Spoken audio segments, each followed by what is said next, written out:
All right, there we go. All right. Yes, and we know a few people are running a little bit late, but we'll get started just so that we're respecting everyone's time. So, welcome everybody to our December PTA meeting, our general meeting. We pushed this meeting back a little bit. It's been a pretty eventful past 4 or 5 weeks, to say the least. So, um, I know on my end, it's been wild. So I'm sure everyone's kind of going through it. And like Darlene said in the beginning, when we were speaking offline, it's like everyone's kind of looking forward to the holiday season for sure. But we wanted to make sure that we still had our PTA meeting this month to check in and also to kind of close out the year and update people on some of the events that we've rescheduled and all that kind of stuff. And also opportunity for folks to talk to Miss Cameron about what's going on at the school. And, you know, we've been having numerous communications, of course, on a daily basis for many of us, but just so that we can talk to her, ask her any questions that we have. Yeah, sure. Since we have a small group, let's just quickly go around and just do a quick check-in. So your name, your student's grade or name if you want to share. I mean, your student, your child, your child's name. And for icebreaker, what were we doing? Maybe what? How do you celebrate the holiday break? Is there anything that you're gonna be doing special, or are you just gonna be chilling, all that kind of stuff? So I'll start. I'll just go around on my screen here, and we'll start with Brenda. Hello, good evening, everybody. My name is Brenda Colon. My almost as students.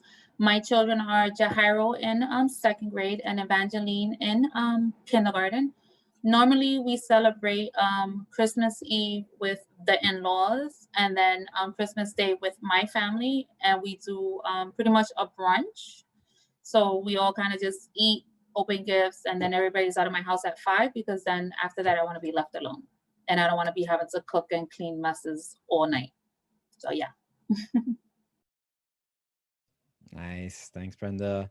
And then next, I got Chris on my screen. Hi, everyone. I'm Chris. My daughter is Maya. She's in kindergarten.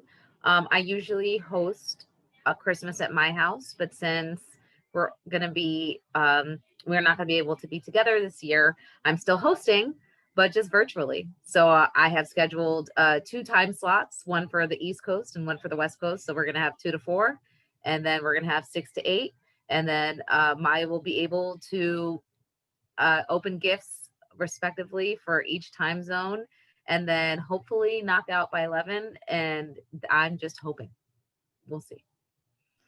Awesome. They should have made Zoom should have did a holiday gift opening feature. That would have been cool. All right, cool, nice. Good to see you, Chris. And next I got on my list here, Darlene. Hi, everybody. Darlene Cameron, principal. I have a little over 200 kids in pre-K to fifth grade. Normally for Christmas, my husband and I usually just spend Christmas alone, exchanging gifts. And then we'll either go visit my mother-in-law or we'll hang out with some friends of ours, have a house in Vermont.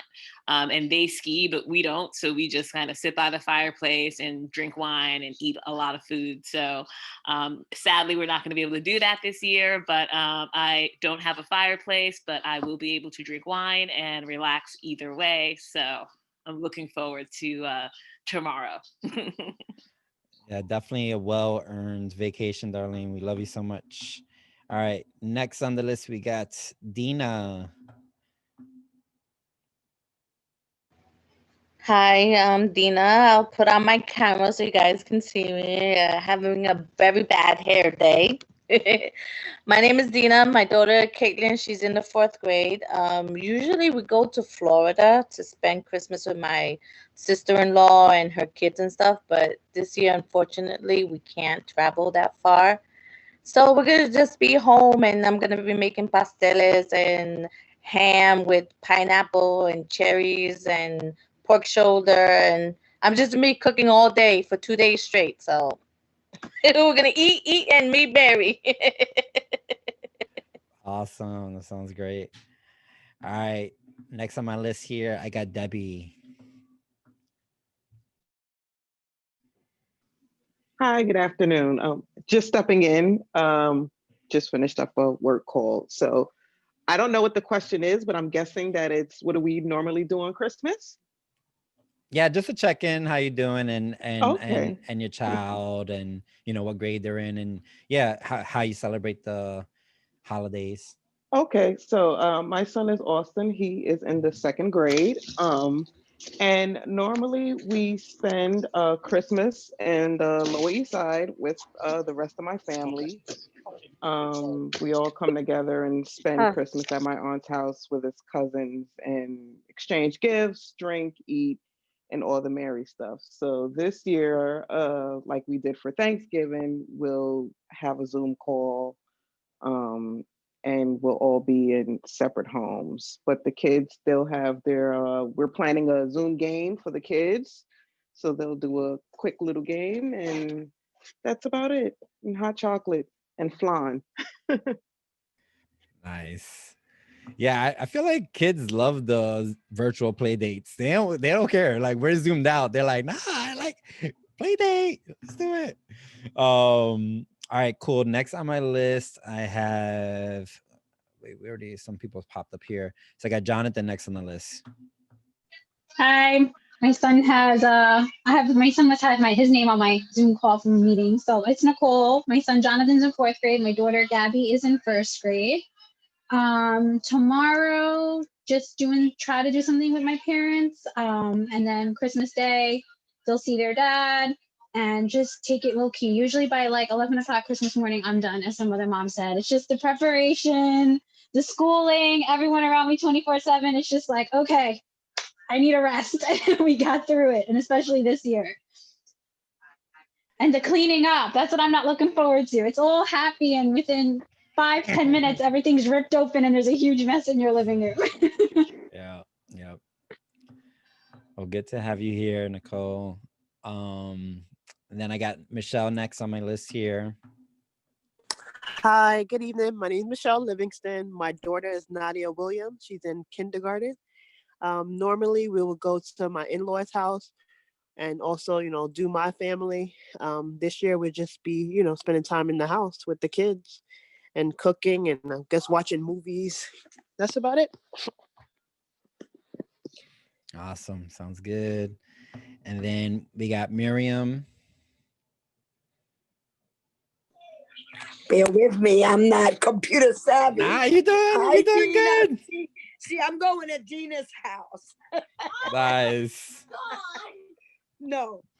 You're more than welcome, Miriam. You're more than welcome. Thank you, babe. I'll take Miss Cameron and her husband with us. Anybody else want to go? That's fine. That's fine. The more the merrier. Normally, I have a daughter, and she's in 4th grade, Jenny Capo, and then I have Heaven Capo. She's in 1st. Normally, we go visit friends. We go visit my family, which consists of like 50 to 75 people. But we're not doing that this year, unfortunately. And I am so sad. We're staying close to home. Like a typical family, we're cooking, cleaning, doing food. Benil. So we welcome you all. And if anyone wants to come to my Christmas show, you're more than welcome. Ooh, Christmas shows. Yeah. Awesome. Yeah, she's doing a Christmas show in church. Tomorrow. Cool. I am an angel. The birth of Jesus. Have fun. All right. Thank you. Thank you, Miriam. All right. And then last we got Ryan. Hi, Ryan Wantaja. My kid is Gertie. She is in 1st grade. Normally, we travel. We're actually supposed to be on a plane to Los Angeles right now to go visit my sister and her family. But it's very heartening to hear that, everyone seems to have canceled travel plans, that we're all trying to get through this wisely. So yeah, this year we're just hanging out in the house, and I got to say, I'm not very mad about not being in a cab on the way to JFK right now, stressing out about travel. So I'm trying to look at the silver lining of that. So yeah, that's what we're up to this Christmas. Sure. Hey, Gertie, what's up? Nice Christmas tree. Those are some nice decorations on there. Oh yeah, we got two of them because we bought a small one at the end of November when we were still thinking we were going to be in Los Angeles. And then when we canceled those plans, it's like, no, I'm getting a real one now. So we got a bigger one after that. Nice. Awesome. The more the merrier for sure. Well, yeah, it's great to have everyone here. Again, like we said in our opening, we've pushed this meeting back a couple of weeks just because of the ups and downs of the month, which I know we're all feeling for sure. Oh, my check-in. So Sean, pronouns he, him. And so usually we do Thanksgiving at my mother-in-law's, and then we do Christmas Eve. We celebrate Christmas Eve at my mother's house. And so, we were like, no, we can't do that this year. But somehow we did cancel the event, but somehow we still have to be at my mother's house tomorrow, but no one else is going to be there. I was like, no one can come. Don't come in. I said, we're wearing masks the whole time. It just worked out that way. So, so it's cool. I mean, Kaya is very excited about being with her grandma, at least for Christmas Eve. So yeah, so that's what we're doing this year. And then New Year's, I don't know, man. I feel like for New Year's, I'm just going to like run in the streets naked and shoot firecrackers. I'm so over it. So we'll see what happens on New Year's. Maybe you'll see me on the news. So yeah, so we're going to have a fairly short meeting, and yeah, just kind of checking in, letting people know what's going on with some of the events that we have planned. But first, we're going to start with our principals report. And again, we've been getting regular communications from you, Darlene, but opportunity for people to ask any questions that are for Darlene, especially going into the new year, how things are going to look in the school and all that kind of stuff. So you can take it away. Thank you. So I'll try and be really brief, as Sean said. I feel like many of you were on the call that we kind of did the impromptu last minute town hall meeting. And so I don't have to go over too much the fact that there were 2 cases of positive test results for COVID in our building, and then 1 case from the neighborhood school, the other school in our building. As a result, the building was closed for 3 days this week, and everyone was working fully remotely.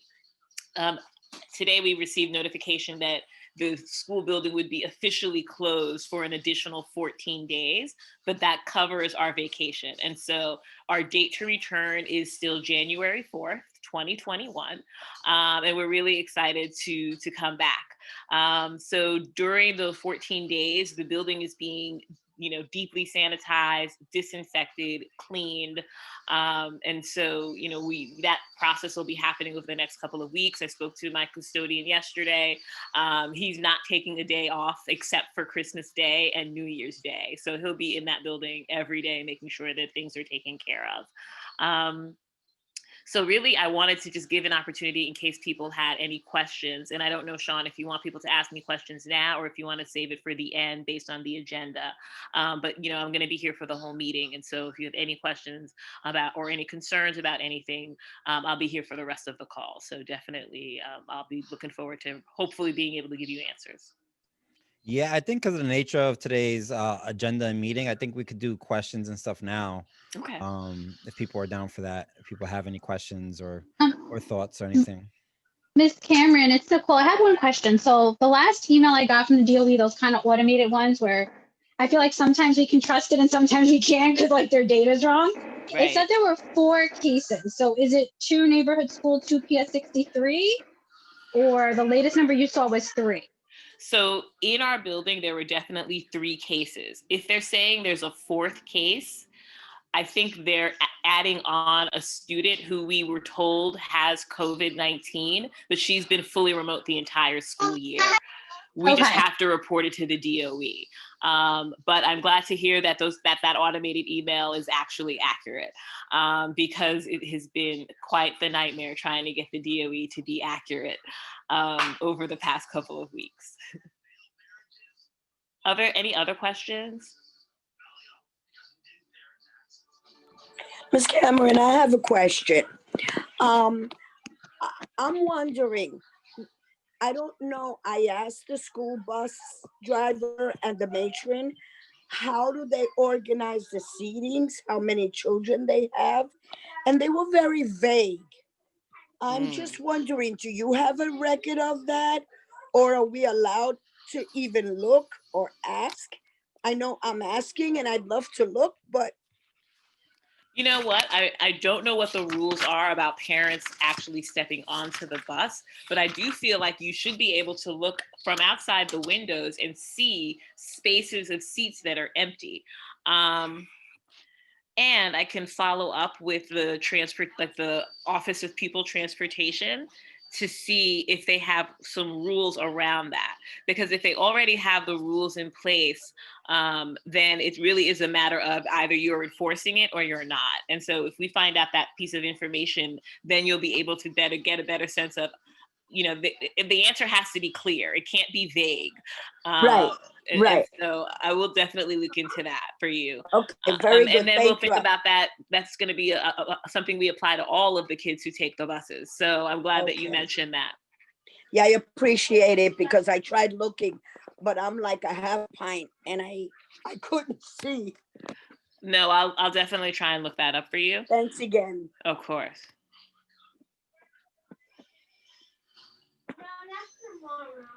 Yeah, I don't have a question, but I had a kind of like a thing that happened to me. So my aunt had she's had some COVID exposure, and so she was very deterred from going to get tested because she's like, oh, I don't want to go wait on these lines around folks who might be sick and all this kind of stuff. So I just wanted to share. I know last week I had gone to Gouverneur locally in the Lower East Side. Gouverneur is really great because they don't require any insurance. And I think in terms of your identification, basically like if you have like folks in the family who, are immigrants or anything like that, they're very good about that kind of stuff. So that's a great resource, Gouverneur. Their line was a little bit longer, but that's because of, the nature of what service they're providing. But I know the city MDs now, like you go there, you basically just put your name on a waiting list. You got to get there early. You put your name on a waiting list, and then they'll text you when it's like 30 minutes out from when you go back to check in. So I just want to, encourage people to get tested regularly and to not be deterred by, standing out in the cold potentially, because when we went back for the city MD, this is after we heard about the exposure at the school. We took, the whole family. We were like, everyone that we've seen in the past 3 weeks, yeah, I gotta go. So, we went back, right, Brenda? We made you go too. So, and it was like a 10-minute wait, it was like nothing. So I just want to remind people, that to, not feel intimidated about that process if they haven't been able to access it regularly. Yeah, and I want to just chime in, like what Sean was saying. I was reading City MD. I got the email with the virtual line, and I was kind of concerned with the long lines of City MD because they're my go-to, like when my kid's ear hurts or if like they have a cut and I don't want to go to the ER. So like if you're sick and you don't want a COVID test, like you can go to the front of the line and tell reception, and like they'll see you. Because that was my concern. That's always like my go-to. The pediatrician's office is closed. It's Saturday. You kind of want that peace of mind. You don't want to walk into an ER. So I was glad to see that as long as you don't want a COVID test, like they'll see you right away. So like also don't be deterred. Like my kid has an earache or I need stitches. You silly stuff happens on the holidays. Your doctor's offices are closed. Like you can walk in and be like, hey, I need stitches, or I think I sprained my ankle, and you'll go to that front of that line. You won't have to like wait 2 hours, or if you have a sick family member that you don't think it's COVID. But yeah, it's just like these little tips and stuff to keep us staying through this process. And then just to piggyback off of Sean with the COVID, you literally get the results in by the time you're at the next block. So within it says rapid, so it's like less than a half an hour, but you literally get it right away. So and they were really nice about it. They studied a little hard, but it was fast and it was really painful. I even had the kids, so the kids were like pretty good with it. So it's always good to go there. I found out it was awesome.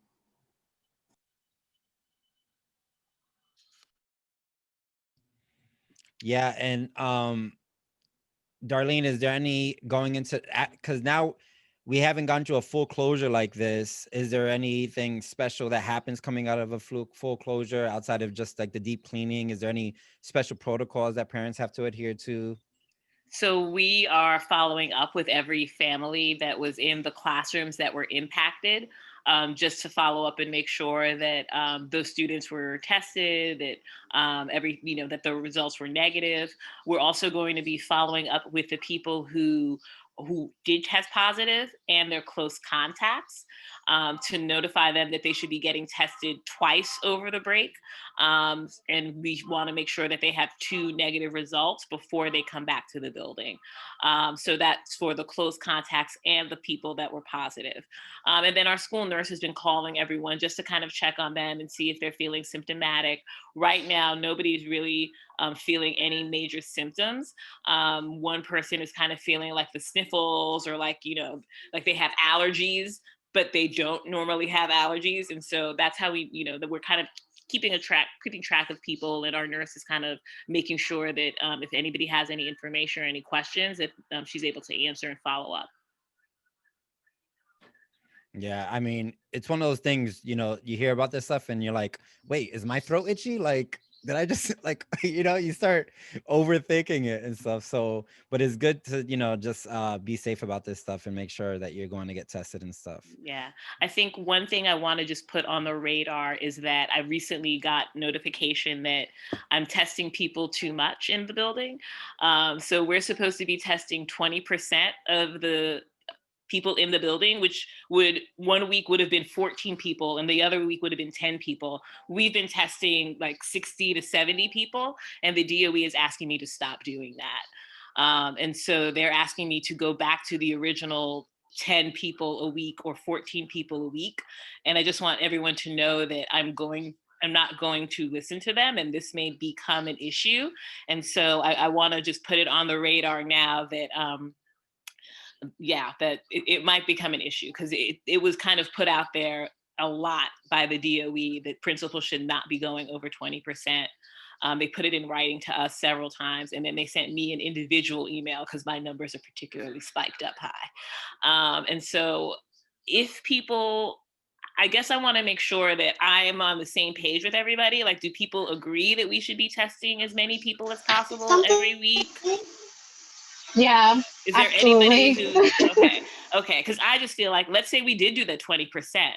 The people that tested positive, we just tested them the week before and they were negative, and a week later they were positive. And so we wouldn't have even known they were positive, and they would have been in the building with everybody else because they wouldn't have been tested a second week in a row.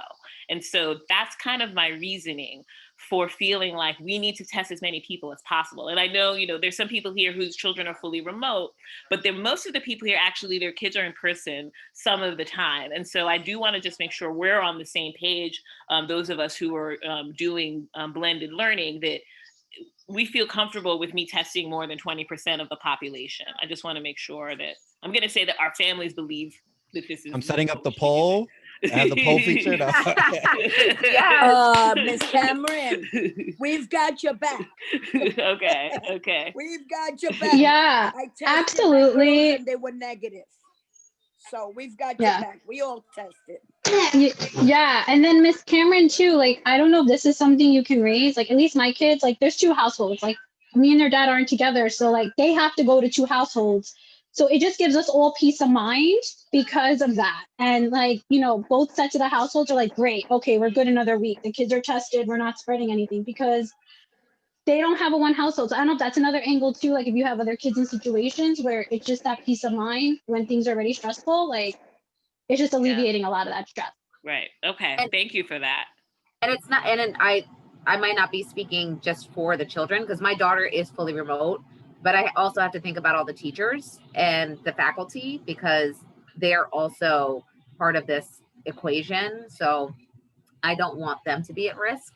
And so I don't think that we need to lessen anything that's happening right now. So I understand where they're coming from. The bureaucrats have to do a certain thing. But as far as our little family, we need to keep doing what we need to be safe. Okay.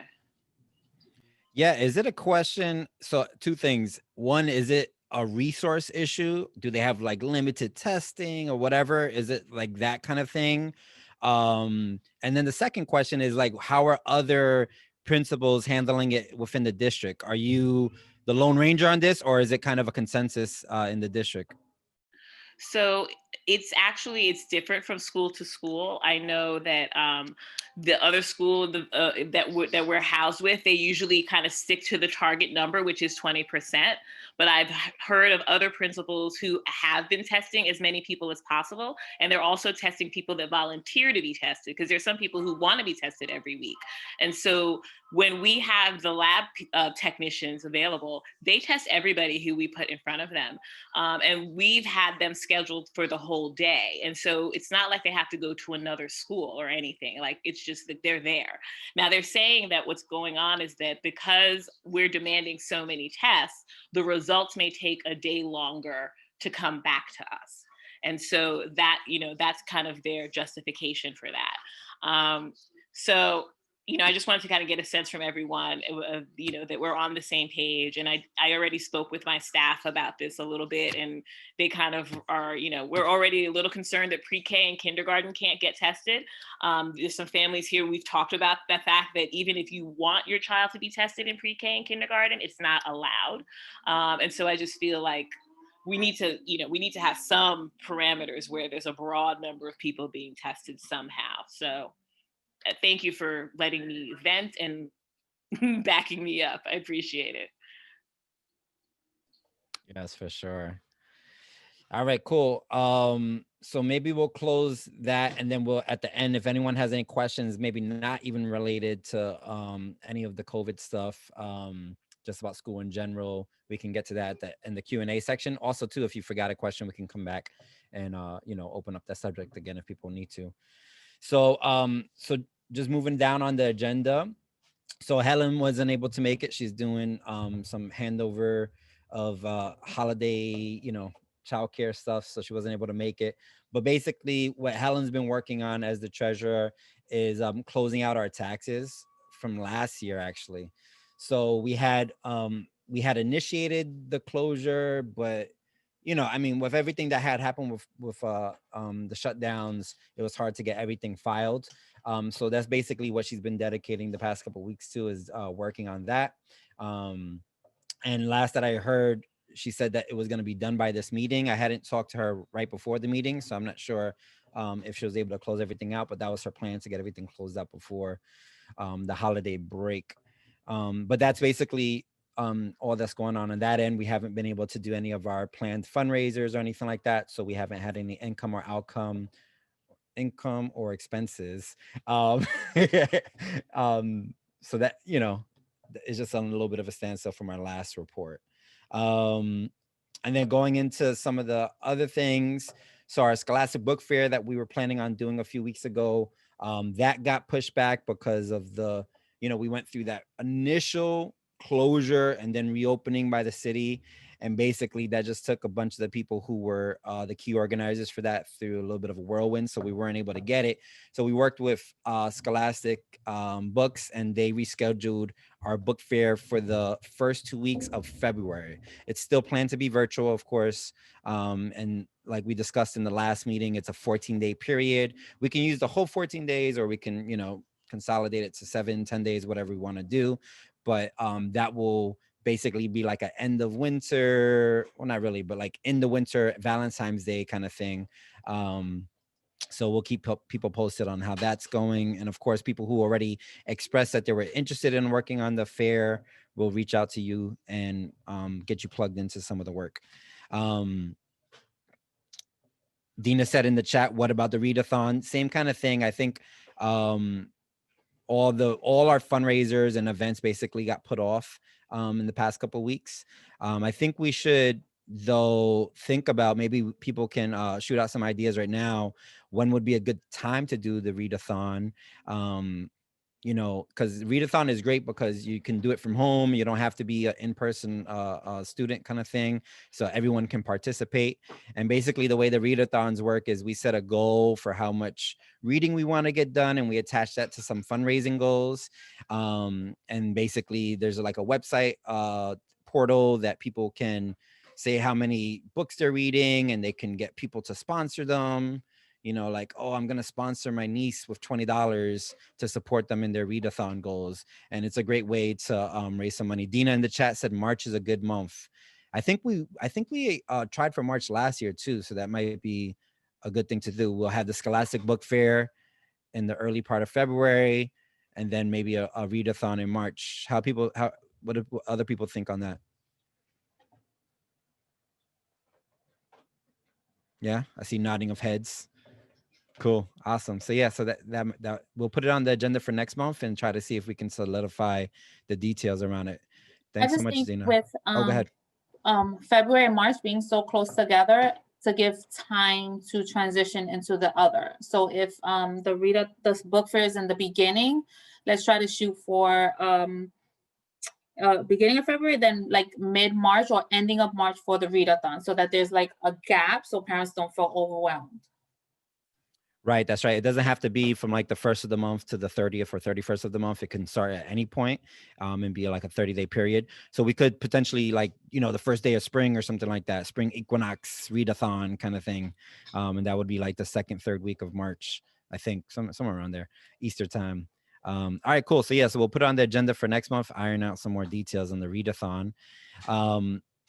Other thing that we have here on the agenda is just my report to you all from the President's Council meetings. So those happen monthly. That's basically all the PTA presidents from the district come together. We have a conversation about what's happening at our schools and what's going on citywide. And it's just the continued conversations around, you know, continuing to place a little bit more pressure on the chancellor, so that we can get more, you know, firm answers in terms of like real, you know, enrollment into school in the spring season and all that kind of stuff. Also, there was I forget what it was called. There was some report put out by the chancellor where basically he was announcing the plans for the 2021 school year. And Darlene, you can fill in the blanks if you know any of this stuff, but it was something absurd, like they're gonna do increased like webs, you know, software and different, like they were gonna be putting more money to getting more software implemented. And it's just like there was no conversation on hiring new teachers, creating more spaces, you know, opening up temporary school structures. No, none of that was part of the conversation. It's just doing more of what they're already doing, which is not really working for a lot of people who are fully remote. So the President's Council, there was a lot of frustration from the various presidents and their PTAs respectively, just like, this is ridiculous. The chancellor is not really putting forward a real a platform that we can get behind. And also too, there's been very, very little parent involvement in the decision-making. There's been like open forums and chancellor comes and does these Q&A sessions, but actually having parents engage in the decision-making process has been very limited. And maybe I know some other parents are involved in some of that stuff, so they might know. Anybody hear about all that kind of stuff around the chancellor? I honestly have not heard about any of it, but you know, that's not surprising. Yeah, for sure. I'm gonna go, before the meeting is over, I'll go and I'll share the article that was posted about the press conference he did like 2 or 3 weeks ago or something like that. So y'all could all check it out. So yeah, that's basically what we discussed at the President Council's meeting. There was also a discussion of trying to, since a lot of us are remote, to try to figure out if there's ways to get district-wide parent events happening. So that's a very early kind of thought process happening, but like trying to see if we can have like, you know, bigger meetings where parents from all over the district can come together. District 1 has been hosting some things that are kind of like that, but something that be hosted by the PTAs, not necessarily by the District 1 team, which of course is a great team. But that's on the radar. And also too, there was a request from a lot of parents at different schools for more tech support. And one of the parents, they had organized some volunteer-based team of parents who are tech savvy, who can be available to provide other parents tech support. So if you're having issues with Zoom or Google Documents or any of these kind of things, it would be like an email that you send or a hotline, your phone call and say, hey, I'm having some issues with this. Can somebody help me with this? And basically it'd be parent volunteers coming forward and helping with that. So if you are a tech savvy parent and that's something that would be of interest to you, volunteering as much as you can to that effort, let us know and I'll get your name in the pot. I just need a name and an email, and the PTA president who's organizing it all will shoot you details on what it looks like. So that was the president council's meeting. What else do we have here?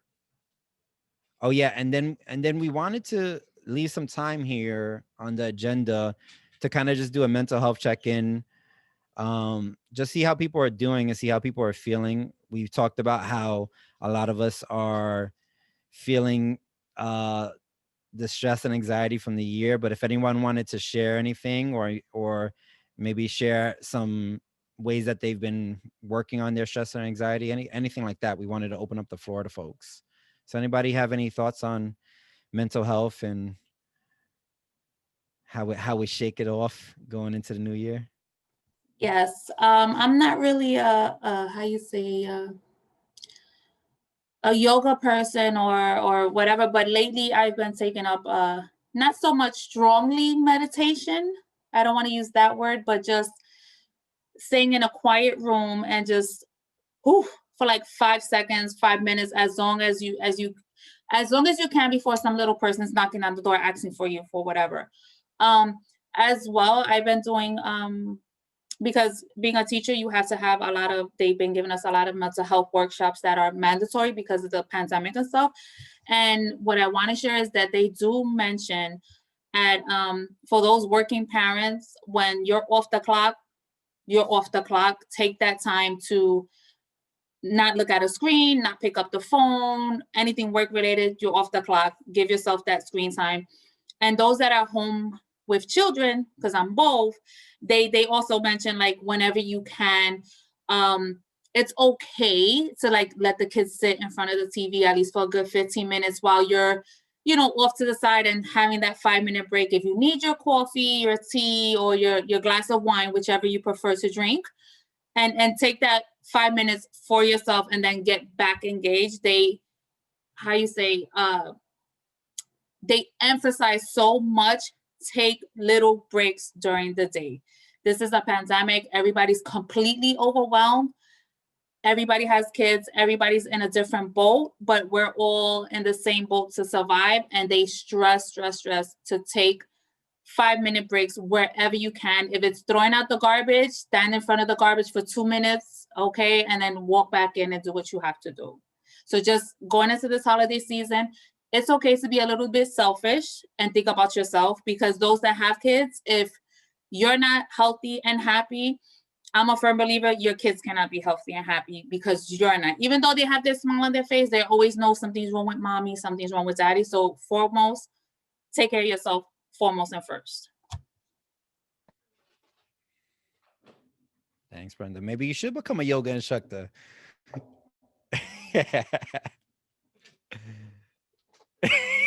This is my yoga right here. The kids are in Taekwondo and I'm taking my 5-minute breather with you guys, drinking my yoga. Yeah, milk. I see it. I see the milk you got in your hand. Milk. Anybody else have anything they want to share? Actually, to piggyback on what Brenda was saying, it's imperative that we take our me time, and to emphasize that it's me, not taking this time to do something for somebody else, or taking that time to do it alone while you're doing it for somebody else. No, it's your time, and you can do it however you want. You can read a book, you can watch your trash TV if you want to catch up on Love and Hip Hop. You can do whatever it is that you choose to do, but it's with yourself and by yourself. And if it's your 5-minute increments or 20 minutes, I know that I've started waking up earlier than everyone so that I can get a little bit more time. And then if Maya wakes up early and she sees that I've woken up early, mommy's doing her thing, she will walk right away because she is not supposed to be up yet. And it's my me time. And so I'm catching up on Hi, my name is Maya. Hey Maya, what's up? And if I'm catching up on Colbert while I'm working out, that's mommy's me time. So yes, make sure that you take me time for yourself, and that's it. Say it. Say that shit. My mic was. Say it. Hi, Maya. All right. That was Kaya. She's in the background. That's Kaya. So yeah. So yeah. I mean, I feel like too. We kind of we put so much pressure on ourselves as parents. Like we feel like if we are taking that me time or taking that time for self, that we're being selfish in a negative way, that we're our kids, our families, our spouses, whatever, need us every second of the day. And I think the reality is like that we don't have that capacity, and we're going to be that's going to reflect in our temperament. And like, are we getting angry really quickly? Are we like walking around with a screw face all the time? Are we yelling at our kids when for no reason, kind of thing? Those kind of things start manifesting. So we need to really just make sure that we are keeping that balance. I could say for me, it's been like, usually I'm one to be able to kind of just put on a like a positive attitude, walk into the room, make a couple of jokes. But it's been stressful for me. I've been feeling it more than ever in the past couple of weeks, because the summer I feel like it was a little bit of a break. People are outside a little bit more. We were wearing masks, of course, but now that it's getting winter again, it's getting cold, and it's like, oh my God, I'm getting back into like this funk. And I feel that depression setting in, and it's like manifesting in my work. I'm like, oh, but what I'm trying to do is I'm trying to be conscious of it, so that, not that I'm changing it, because you can't really change those things, right? You can't really change just start thinking better and be happy. That's not how it works, right? But if you identify why you might be getting into a certain funk, and kind of sitting with yourself about that, then you can start kind of owning it a little bit more, and finding those little moments for breath, and finding the little moments where you can be happy, and that will start helping with creating some balance, and being less overwhelmed. I find, again, I'm not a therapist, so that's what I've been doing. Anybody else want to share?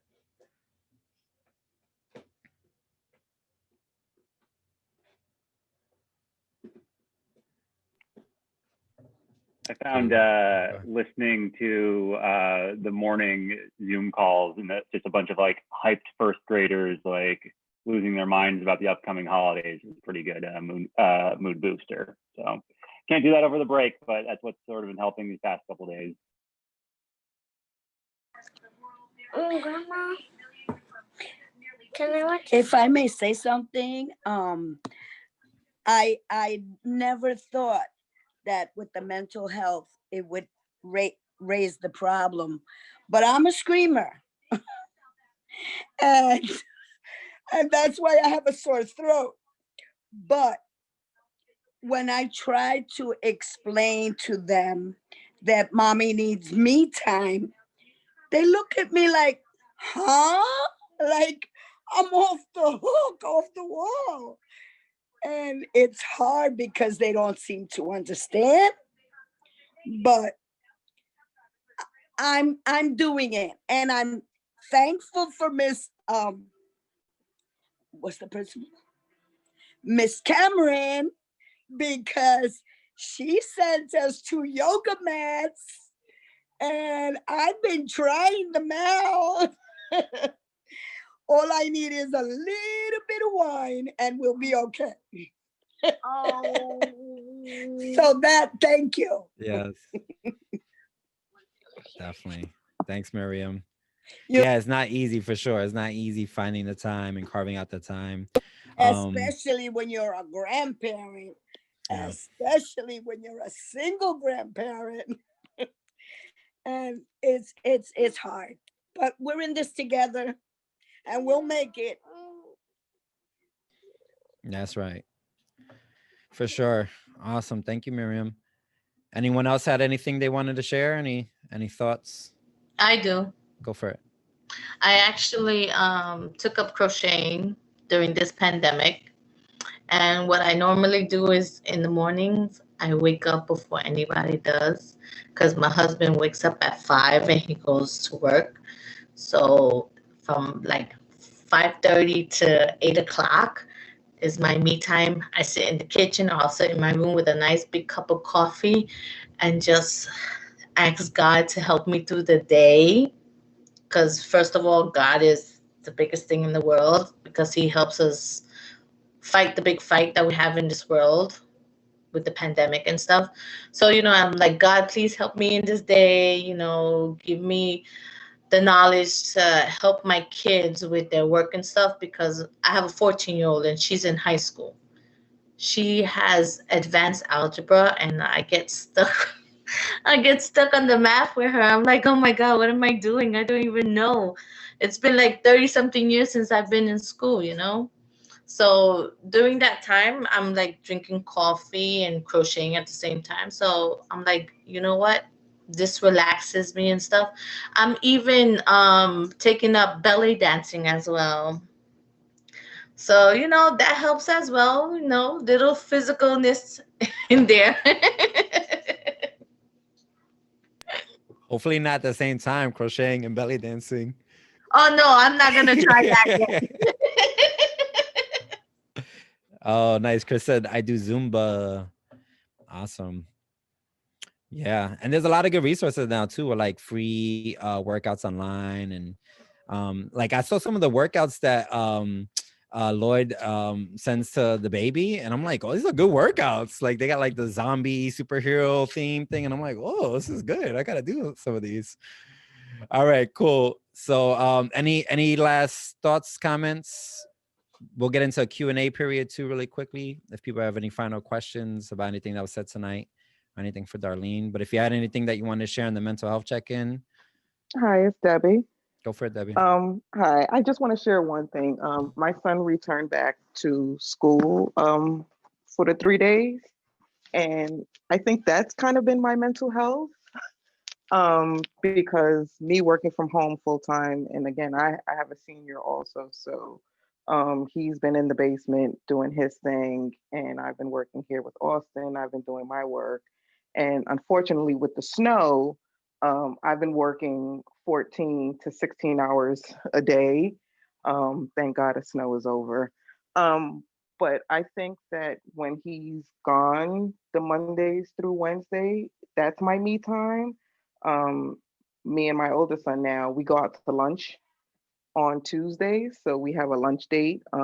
We either walk to the deli or to the supermarket or to Burger King, anywhere that'll just get us out the house. So that's our one day that I get to spend with him, and he misses going out for lunch, being that he's home. So we have our lunch date on Tuesdays. And I also get a lot of work done around the house now, whether it's laundry or, anything, anything now. And then sometimes I'm quiet for my lunch hour. I turn off all my computers. I watch whatever show for an hour, and that's been calming me. And I think it's been helping him a lot too, being in school, seeing everybody. And he gets his grandma to pick him up every day, so he misses her, and now he gets a chance to see her. So I think it's working out mentally for everyone, basically. So I just wanted to share that. Thanks, Abby. Yeah, I was like, when Kaya went back to school, I was like, okay, I've been doing most of the home stuff, and Jenny's been working mostly, and I've been working from home. And so I was like, okay, when she goes to school, I'm gonna start going back and doing some outside gigs that I had lined up. And like the first day I went home and I just took a nap. I was like, oh, I want a nap in the middle of the day. I needed that. So yeah, I think Some days I feel bad those, because it's quiet. Like he's yeah. he's not here, and it's like, oh my gosh, do I really miss my child? So I kind of miss him. But it's really quiet when he's not here. Yeah, for sure. Well, thanks everyone for sharing. I don't know if anyone else had any last things. I know there's a few other people on the call. Don't feel like you can't talk if you wanted to share something. All right, cool. So we thanks everybody for sharing. The mental health check-ins are really vital, I think, during this period. Because sometimes we feel like we're going through these struggles alone, and it's good to know that we are all going through similar struggles and we're willing to lean on each other. Even if it's just for a 1 hour conversation like we did tonight. But also too, if anyone had any final questions about what's going on at school or any of the upcoming events. If not, we're going to be meeting in January for our next meeting, and we'll be a full 2021. We're going to be putting out the full calendar for PTA meetings and board meetings before January 1st, so everybody can have all the meetings in their calendar set up. But anyone had any final questions or comments? Hey, it's Nicole. I just had one. Like as a working mom, you kind of try to find the good things. So, I mean, I love that these Zoom meetings now are at 5 o'clock and I can call in. It was hard when they were in person and, you have to get to work. And if I would stay for the PTA meeting, that meant that like my whole evening routine was delayed an hour to make up the hour. So I don't know, like in your district calls or if it's like a bylaw, down the line, once things go back to normal, have they spoken about like Zoom meetings and in-person meetings? Because, like as a working parent, I think, the participation has been great and checking in with everybody or, just having this availability, like that's been like a positive thing, being able to participate and be a part of it. So I just didn't know like down the line with bylaws, I know PTA meetings are like so technical and it's like when everything's in person, if this is something we can do, just something to keep on the radar going forward. Yeah, so basically the chancellor regulations prior to the pandemic were that meetings had to happen in person, there had to be the quorum in person, all this kind of stuff. But I think there hasn't been any official change to the chancellor's regulations. There's been like temporary institution of these flexible kind of rules because of the pandemic. But I think it's almost guaranteed that there will be a shift in the chancellor's regulations going forward, because I think, like you said, Nicole, everyone's feeling like this is such a more accessible kind of system. And of course, we want to meet in person. It's always great to see each other in person, and we can do both of those things. That will be great. But I think you're right. A lot of working parents, me included, the Zooms are going to be very, very helpful going forward. So I think that there's no official word on it. And of course, we don't know when this will all be over, but I think that will be the movement. And even if it's not, I think we should push for it as parents. Excellent. Great. Thank you. Maybe that's something that can be brought up at the President's Council, Sean. Yeah, I'll bring it back to them for sure. Yeah. Start putting together some proposals and things like that to make sure that it's in place for the coming year. At least changing the chancellor's regulations officially versus a temporary kind of thing that they're doing right now. Cool. Any other questions or thoughts? Dina said, Merry Christmas, Happy New Year. God bless you all in the chat. So yeah, happy holidays to everybody from me and our family. So great to see y'all all. I was kind of scared that we were going to have this meeting and no one's going to be able to make it because right before the holidays, but it kind of seems like it worked out perfectly that we were able to do this final check-in before the holidays. So definitely happy holidays to everybody. Yes, happy holidays, everybody. Thank you so much for coming and being here. And I hope we all get a chance to relax, rejuvenate, and not look at too many screens. Happy holidays. Bye, everybody. Have a safe one. Bye, Thank Have everybody. a great break, everyone. Thank Happy you. holidays. Bye. See you in Happy 2021. holidays. Bye. Bye. Do you want to say bye? Come say bye. Come say bye. Bye, Kaya. Bye. There she goes. There you go. Bye, Maya. Bye, Maya. All right. See y'all soon. Bye, guys. Thanks, Arlene.